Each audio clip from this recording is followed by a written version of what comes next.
Hello student, my name is Rohit Kumar. I am a social science teacher. Today we are discussing about the chapter number 7, the first empire. Now this is a map of the Mauryan dynasty in 265 BCE.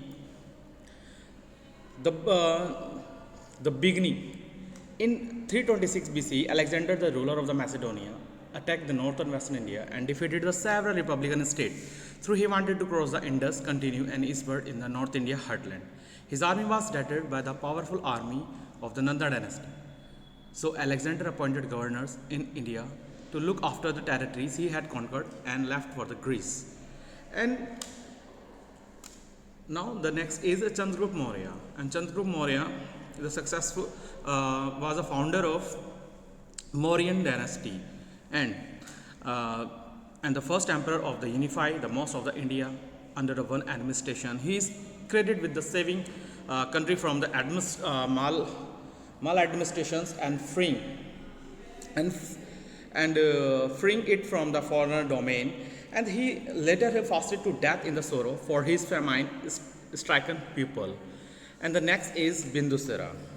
The Bindusara, also called the Bindusara Mauryan Empire, and who ascended the throne after about the 297 BCE. Greek sources for him refer to him as a Amitocrates, Greek for the Sanskrit, Amita Grhata, destroyer of foes. The name perhaps reflects his successful campaign in the Deccan. Chandragupta Bindusara fathers and the founder of the Mauryan Empire had already conquered northern India.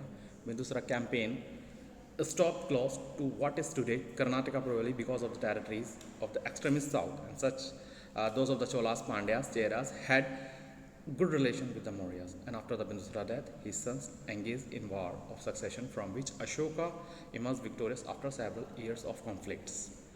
Now next is Ashoka the Great.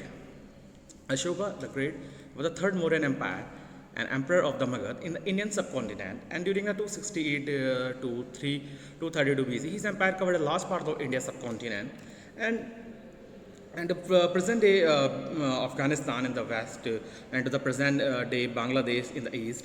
It with its capital at the Pataliputra, and the patron of the Buddhism, he is credited with playing the important role in the spread of the Buddhism and ancient across the ancient Asia. And Ashoka served as a governor of Takshila or Ujjain, and he's gained administrative experience during the Bindusara reign. And he was crowned emperor in the 268 BC. And 4 years long ago, a bitter fight with his brother. Soon after his accession, Ashoka went to the campaign of conquest. And the Kalinga war and pacts, like his predecessor, Ashoka governed his empire well. Kalinga was the only kingdom that was not controlled by the Mauryas. It was important to conquer its control by the routes to the South India and East Asia by the land and sea. Ashoka was a king who gave the conquest after winning a war. He became a follower of the Buddha and devoted the rest of his life to his Dhamma. Dhamma is a Prakrit form of the Sanskrit word Dhamma, meaning religious duty, law, beliefs, and practice. Dhamma means that means Vijay through the Dharma and not wars.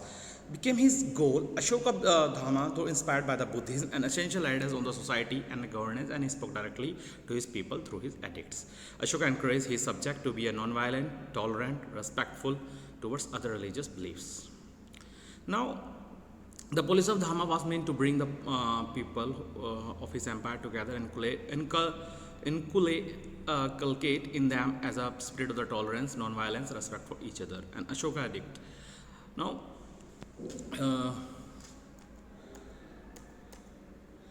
Ashoka was the first ruler to communicate his subject through the edicts to spread his idea. The edict, the meaning of the edict is the royal orders, and Ashoka inscribed his message to the stone pillar, caves, and boulder and rocks so that the people could read them. And these edicts were widely spread throughout his empire and conveyed the Ashoka's ideas on administration, religious, and behavior of the people towards one another and their elders.